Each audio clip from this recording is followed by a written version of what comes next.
Guys, good morning! Happy Tuesday po sa inyong lahat. For today's video, i-flex ko lang sa inyo yung aking assignment kahapon or yung aking ginawa kahapon. Ayan sila guys, yung aming aquarium.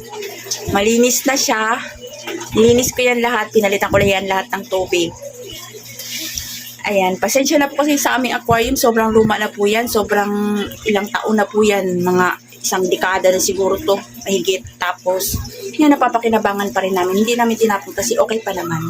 Yung aming mga fish, yung aming mga fish din ay, bali, murahin lang po yan ng mga koi. Hindi natin afford yung mahal, guys. Ang importante sa akin, meron akong mga alaga. At ito naman, dito, meron kami ditong cute na aquarium na may laman na guppy. Yan siya, guys, o yung mga guppy fish. Yun siya. Tapos, ang aming, ito, DIY lang ito ng mister ko, guys. Yan yung filter namin. DIY lang yan. Bali yung, ang tawag nito, yung daluyan ng tubig para mag-filter yung tubig. Gawa-gawa lang yan ng mister ko. Yan yung gapi namin. Tapos, dito sa baba, meron tayo ditong paguhong Himalayan box turtle. Yan, bili ng aking anak. Yung anak ko, taga-dala dito ng mga alagain. Ako naman taga-alaga. Mahilig siya sa mga hayop. Tapos ang taga-alaga is ako. Yan yung anak ko, guys. Yung bunso ko magaling. Ayan siya. Yung aming, hi Pongi! Pongpong! Pongi! Ayan siya, guys. Malaki na. Nung dumating dito yan, sobrang liit lang yan. Ngayon, sobrang laki na. Mga 2 years na yata sa amin o 1.5 years. Yan siya, guys. Yung aming mga alaga. Tapos, yun sa labas namin may naaamoy na ako yung mga pusa kasi namin sa labas umiipot. Yan siya, guys, yung aking assignment kahapon. Alam nyo, guys, yung aking mga alaga na yan. Sobrang laking tulong. Hindi ko alam kung naniniwala kayo, guys. Yung ate namin, papasok na sa school. Hindi ko alam kung naniniwala kayo kasi sa mga alaga ko, once na may mga masamang mangyayari or may bad luck. Parang sila yung tumutubos para sa akin lang, guys, Kasi pag umuwi kami ng probinsya, ang dami namin namamatay na alaga. Yung parang bad luck na dapat mangyayari sa amin, parang natutubos ng aming mga alaga. Yun yung tingin ko, guys. Tingin ko lang. Yung ate namin, busy na. Hi, ate. Patingin mo na. Hi! Papasok na yung ate namin. 4th year college na po yan. Yung ate namin. Bali, akala niya wala siyang pasok. Yung nagmamadali na ngayon. Exam pala nila. Ayan, yung anong oras na natutulog. Nawala tuloy yung ating kwentuhan. Yung papa namin, nandun na sa tindahan. Kasi lalabas na yung motor. Ihahatid yan ate namin kasi, guys, kasi mamadali na. Yan, kain. Kain mo na.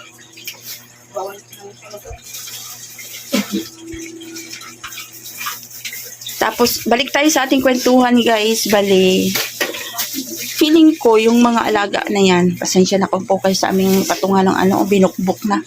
Yung mga alaga namin, parang sila yung nagsisave. Kasi tuwing umuwi kami, hindi naman sila lahat namamatay, pero merong namamatay. Tsaka yung pusa namin, nung umuwi kami, namatay yung isa. 5, namatay yung isa. Tapos, yung maliit na yan. Yan po, malit na lang yan. Kasi nung namatay yung pusa namin na isa, dinamputin ng anak ko sa labas kasi kawawa. Ayan yung pinalit namin doon sa namatay.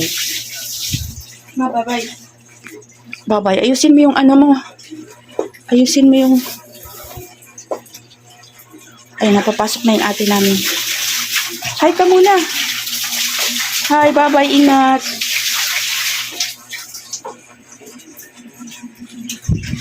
Bye. Baon mo? Bye.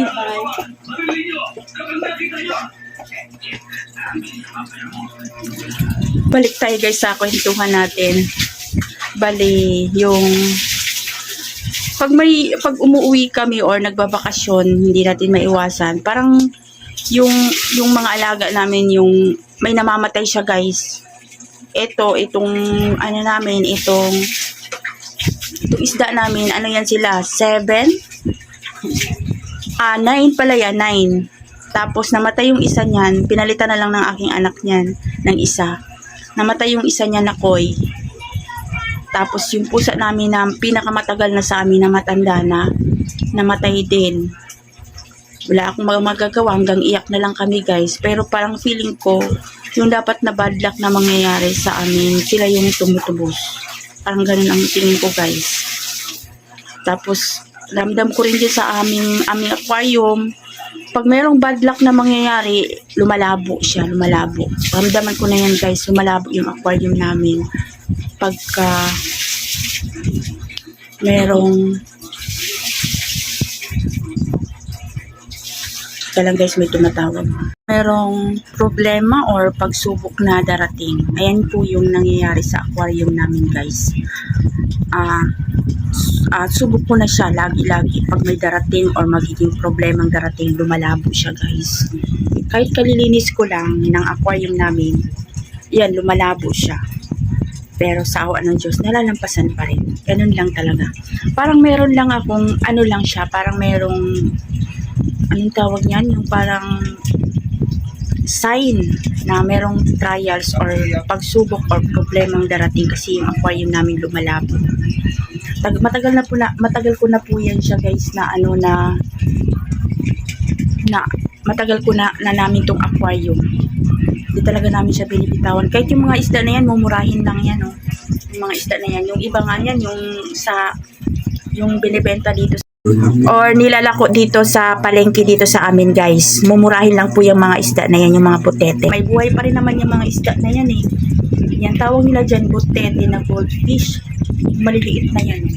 Yung malalaki na yan, mga koi yan. Kahit pa paano, medyo, ang bili namin dyan, 70 pesos.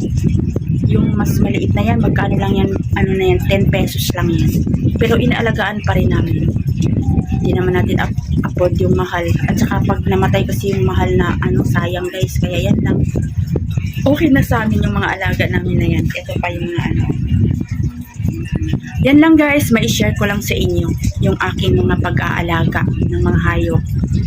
At saka halaman. Mahilig din ako sa halaman guys. Tingnan nyo naman yan, oh. Yan. May mga tayo dyan, yung nasa tubig na halaman. Buhay na buhay yan guys na mga halaman. Ilagay ko lang siya sa tupa guys, so yung aking mga halaman. Yan, umakyat na yan sa kisame. Yan. Yun yung aking mga halaman na nasa, nakalagay lang siya sa tubig.